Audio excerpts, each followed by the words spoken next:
Welcome back to Grim Advice with Gretta Myers. You've entered the grimoire with 2 M's. Let's turn a lot of pages together today, and I'm excited. Just a little context. We had to start the video a couple times because of interruptions, and then I didn't realize it was filming, and I'm like, it's not filming, is it? And then it was. Anyways, I've already read the entire story. That's the point. Okay,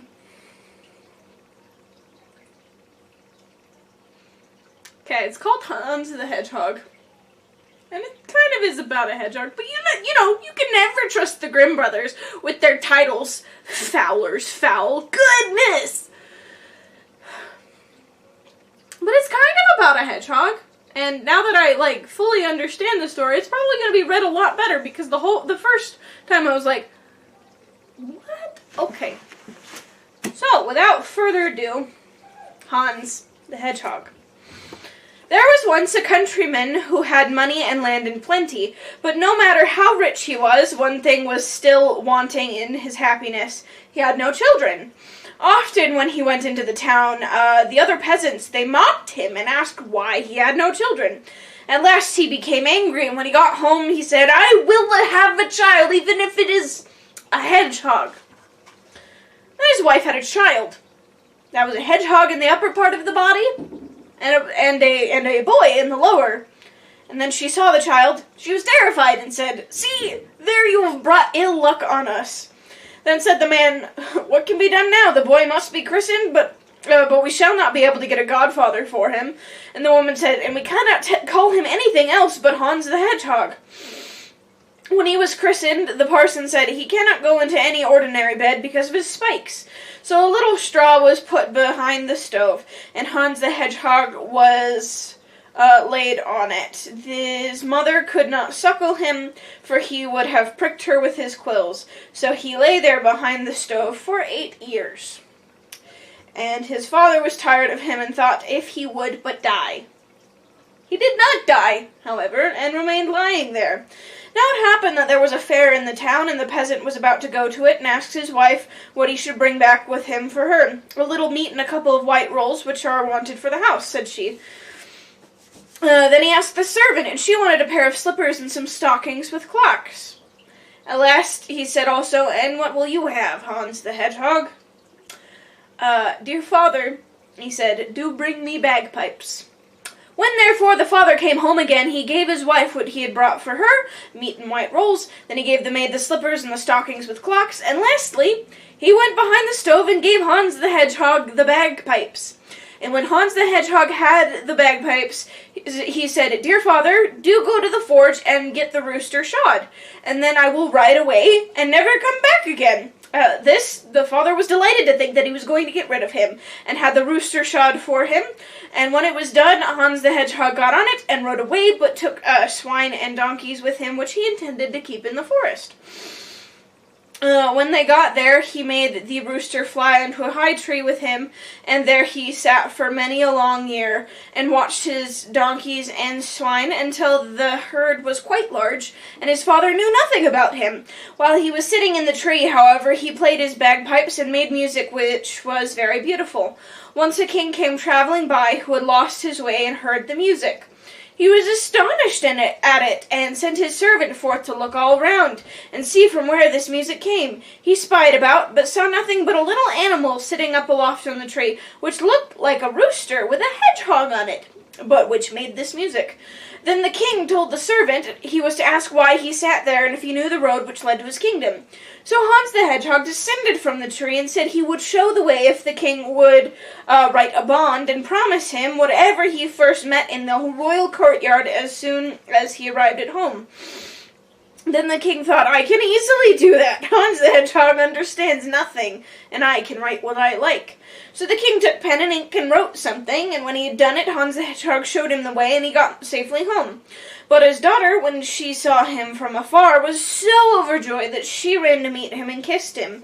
Then he remembered Hans the Hedgehog and told her what had happened, and that he had been forced to promise whatever first met him when he got home to a very strange animal which sat on a rooster as if it were a horse, and made beautiful music, but that instead of writing that he should have what he wanted, he had written that he should not have it. Thereupon the princess was glad and said that he had done well, for she never would have gone away with the hedgehog. Hans the Hedgehog, however, looked after his donkeys and pigs, and was always merry and sat on the tree and played his bagpipes. Now it came to pass that another king came journeying by with his attendants and runners, and he also had lost his way, and did not know how to get home again, because the forest was so large. He likewise heard the beautiful music from a distance, and asked his runner what there could be, and told him to go and see. Then the runner went under the tree, and saw the rooster sitting at the top of it, and Hans the Hedgehog on the rooster. The runner asked him what he was about up there. "I am keeping my donkeys and my pigs, but what is your desire?" The messenger said that they had lost their way and could not get back to their own kingdom, and asked if he would not show them the way. Then Hans the Hedgehog got down the tree with the rooster, and told the aged king that he would show him the way if he would give him for his own whatever first met him in front of his royal palace. The king said yes, and wrote a promise to Hans the Hedgehog that he should have this. That done, Hans rode on before him on the rooster, and pointed out the way, and the king reached his kingdom again in safety.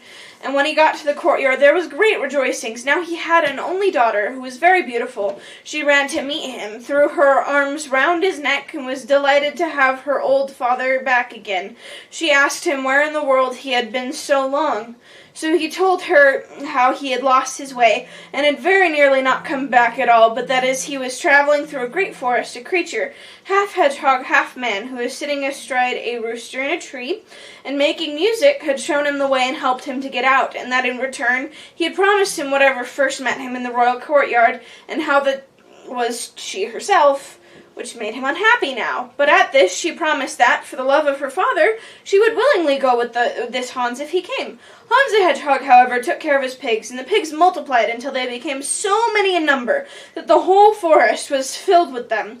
Then Hans the Hedgehog resolved not to live in the forest any longer, and sent word to his father to have every sty in the village emptied, for he was coming with such a great herd that anyone who wished to kill could do so. When his father heard that, he was troubled, for he thought Hans the Hedgehog had died long ago. Hans the Hedgehog, however, seated himself on the rooster and drove the pigs before him into the village, and ordered the slaughter to begin. Ha! But there was a killing and a chopping that might have been heard 2 miles off. After this, Hans the Hedgehog said, "Father, let me have the rooster shod once more at the forge, and then I will ride away and never come back as long as I live." Then the father had the rooster shod once more, and was pleased that Hans the Hedgehog would never return again.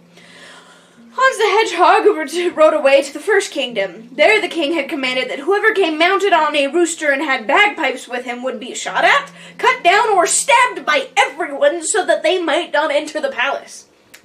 Then, when therefore Hans the Hedgehog came riding over, they all pressed forward against him with their pikes, but he spurred the rooster, and it flew up over the gate in front of the king's window and lighted there. And Hans cried that the king must give him what he had promised, or he would take both his life and his daughter's.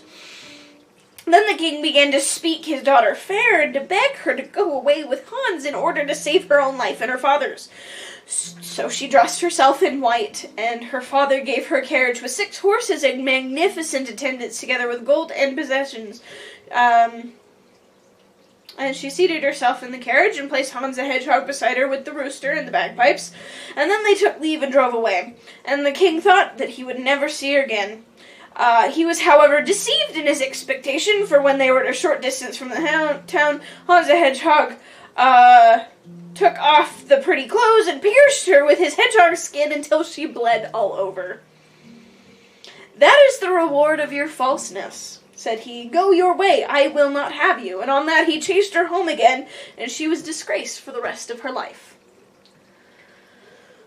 Okay, Hans the Hedgehog, however, rode on further on the rooster with his bagpipes to the dominions of the second king, to whom he had shown the way. This one, however, had arranged that if anyone resembling Hans the Hedgehog should come, they were to present arms, give him safe conduct, cry long life to him, and lead him to the royal palace.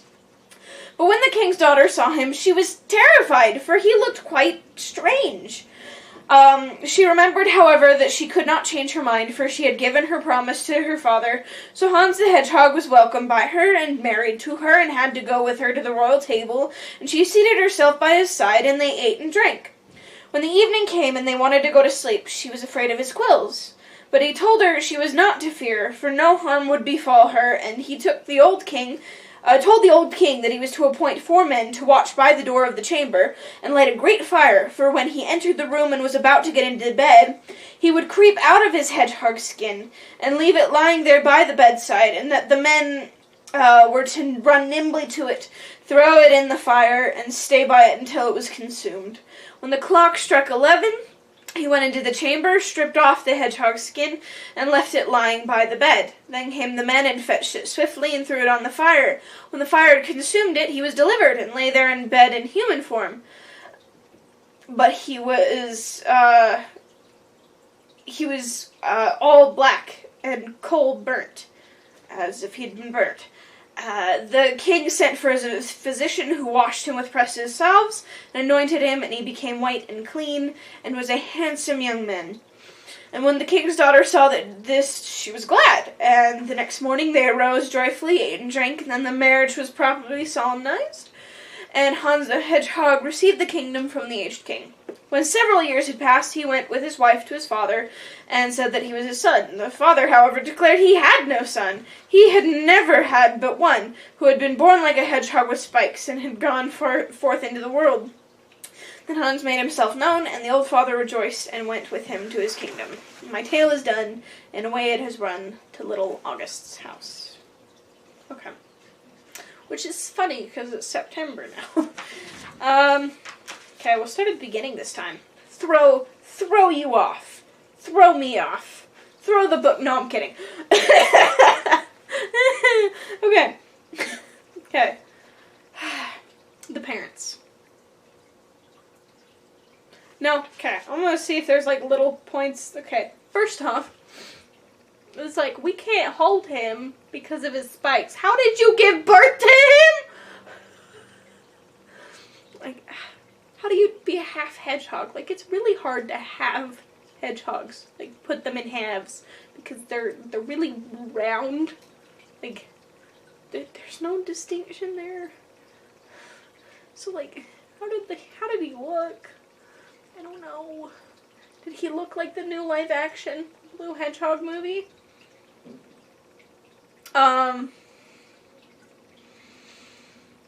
Also, he has bagpipes.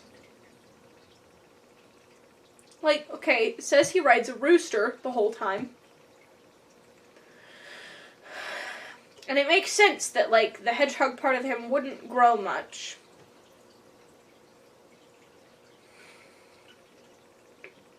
Also, like, he goes off at, like, 8 years.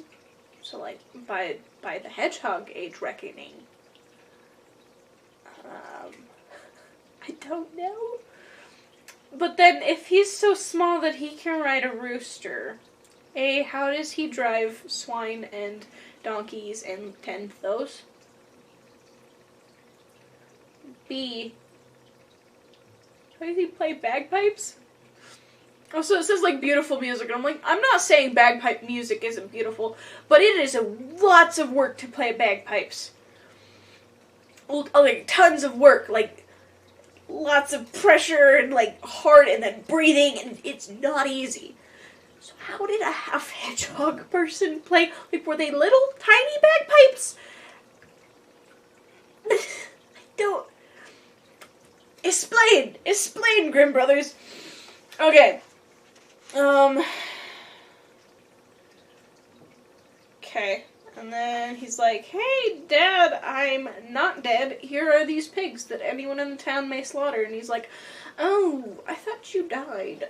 Then, like, they slaughter the pigs. And then, okay, I'm sorry.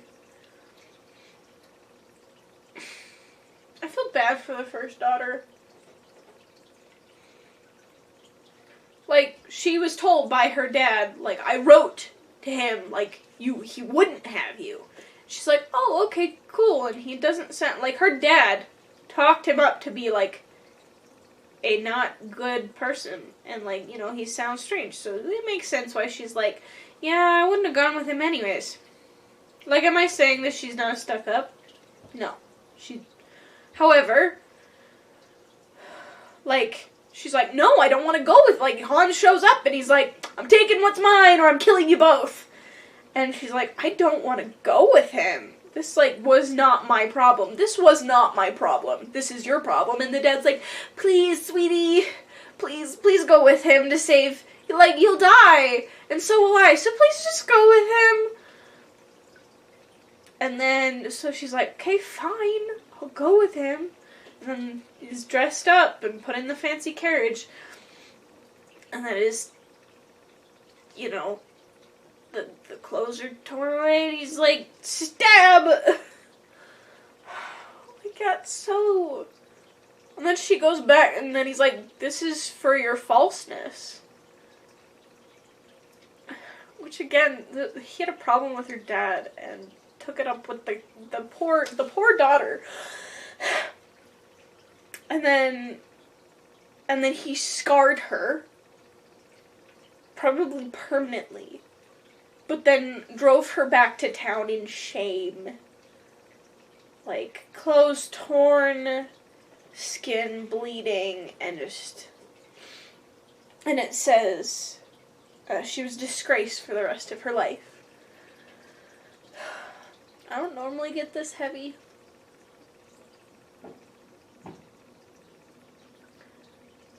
But how often do we treat victims of abuse or assault like this? Like, as a society. It's your fault that this happened to you. How often do we do that?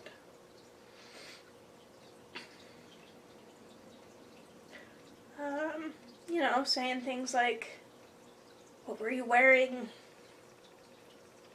Were you drinking, doing drugs?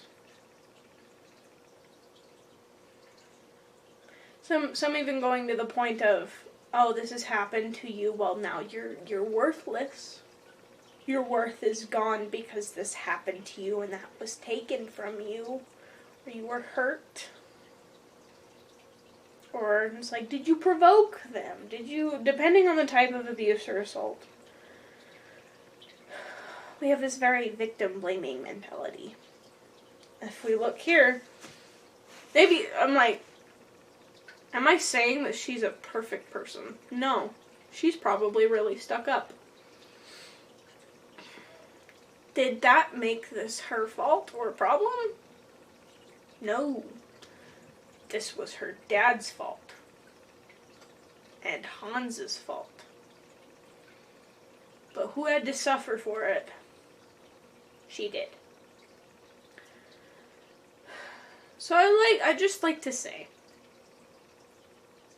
I just really like to say that you don't know what people have been through around you. You don't know.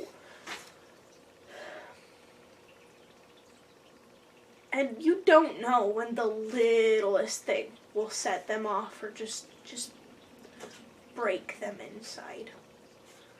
So, I guess I'm just saying, be heckin' nice to everybody. Like, do your best. Like, you're human. You're gonna mess up. But, like, if you try so hard to be nice to those around you, to just be loving and accepting and understanding that they're human and their life might suck, and you don't want to just add to that,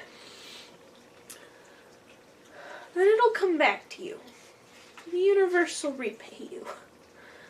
And even if it's just by those people that you've been so gentle with, if you're gentle with people, they're going to remember, because the world is not gentle or kind. And so when people are gentle to you. It means a lot. Okay.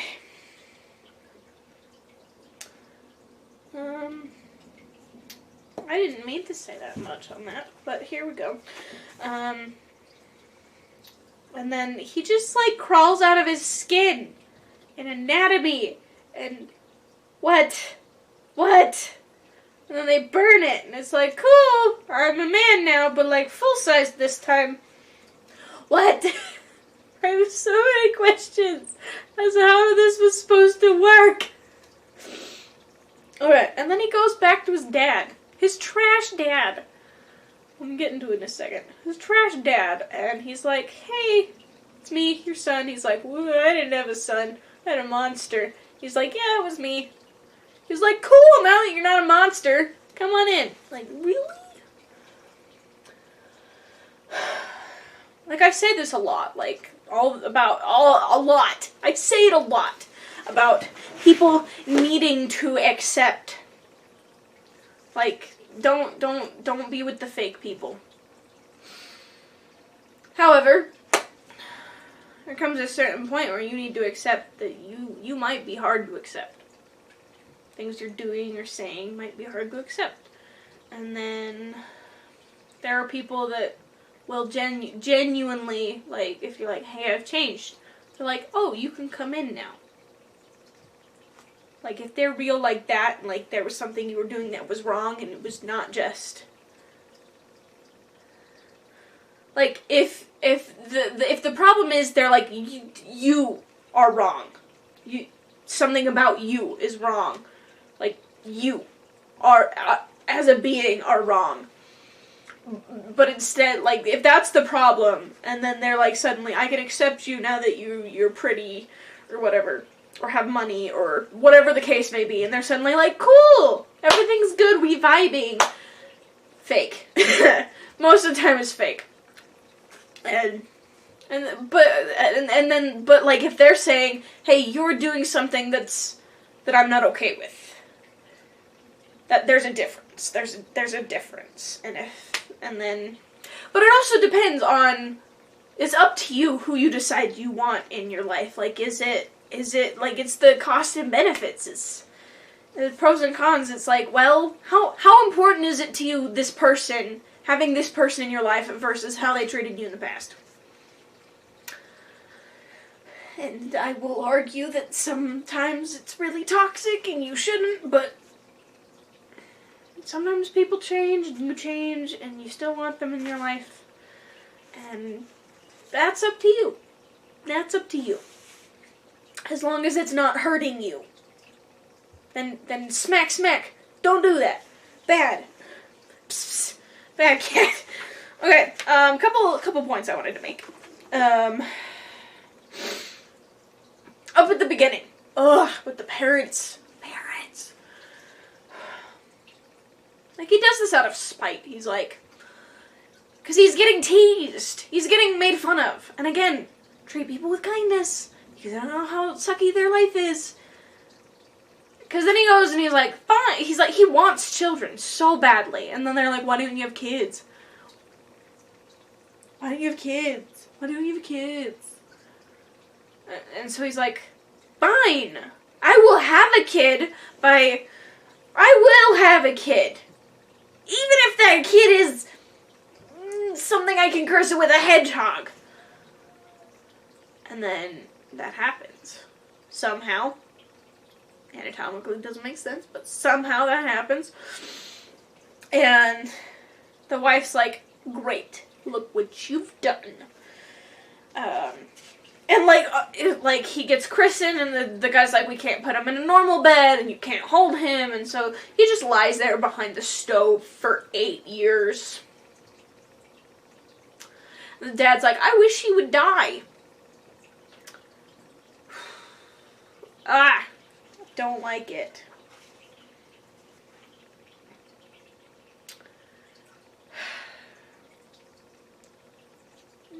Okay. So I wanted to say that there are a lot of people out there who are like, I want kids. Or I want money, like a lot of money, or a good house, or a relationship, or, you know, like, or a spouse, or a dog, or they're like, I want this, I want this, I want this so bad. That sometimes their ideas, they idealize it and turn it into something perfect that never has problems, ever. And we forget that we live in an imperfect world where things suck sometimes. Even if the thing is inherently great and we love it and it's good, sometimes it's still hard. And most of those things that I listed off are a lot of work, responsibility. And honestly, I feel like this couple is like seeing all of the good of having children, but not accepting any of the bad. They're like, oh, it's not bad. It's not bad. Never bad. No. Or even if they did, they're like, not our kid. Our kid wouldn't do that. Because sometimes that happens. And I think it's really just important that we don't look at things with rose-colored glasses. As hard as that may be, and as tempted as we might be to do that.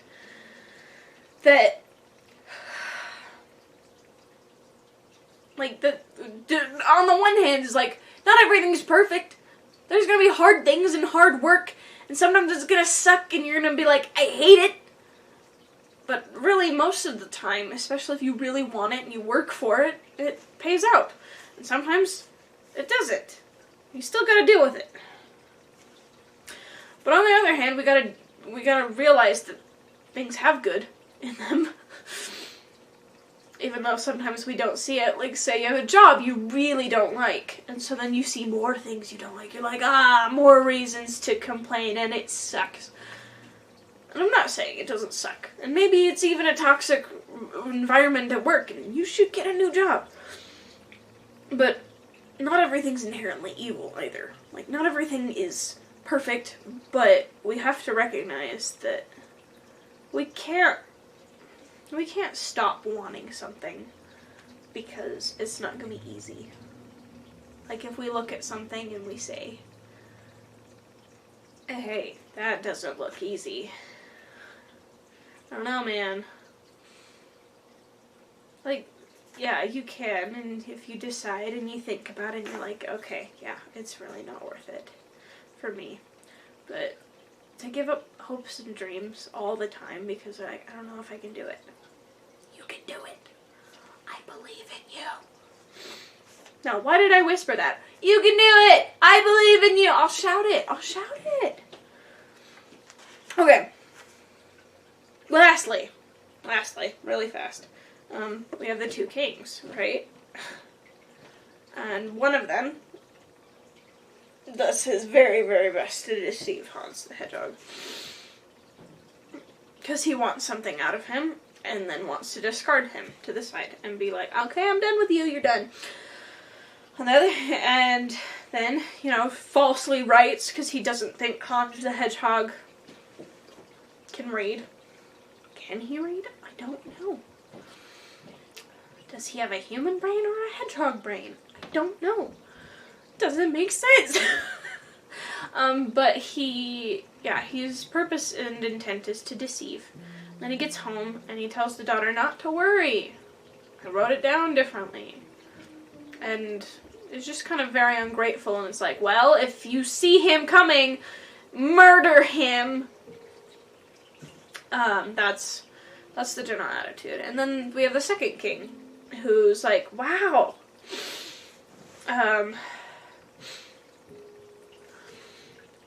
Wow, it's just like, wow, there's this beautiful music.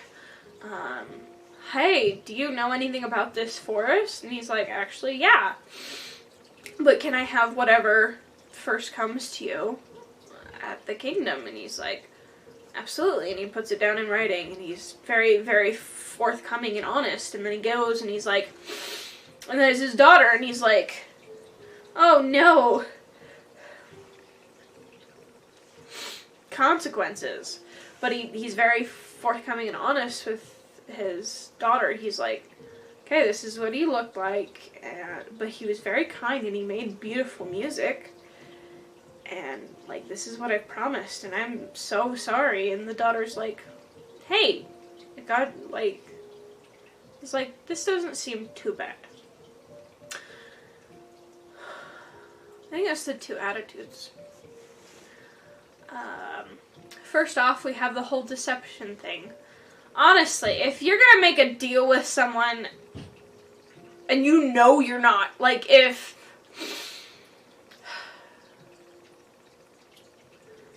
you know you're not gonna follow through, why? Like, if you think you're gonna follow through, or you're like, yeah, sure, and then it comes to it and you're like, I don't want to. Like, that's weaselly, but that sucks. But, like, if you're like, yeah, I'll make a deal, but then you, like, actively are like, I'm not gonna follow it, then why don't you just be like, no, I'm not gonna make that deal with you. That's frustrating. Be honest and forthcoming, and especially in business endeavors and stuff, like, because everyone hates that one guy, you know? Like, you know, any guy or girl that, you know, that I'm talking about. Yeah, so be honest. On the other hand, I think that's an important job as parents. Parenting is hard. I'm not saying it's not. I'm not saying, like, heck, yesterday's story, we explored a whole different side of parenting that, hard. But,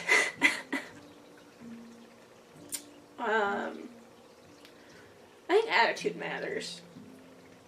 I think it's important to show, like, the second king was like, yeah, this sucks and I'm sorry.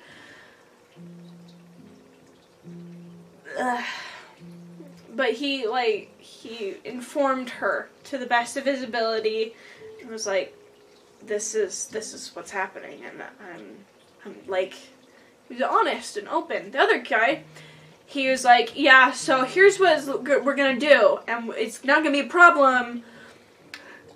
Okay. Right? Like, it's okay? Yeah. I think there's the idea of, like, raising your kids to,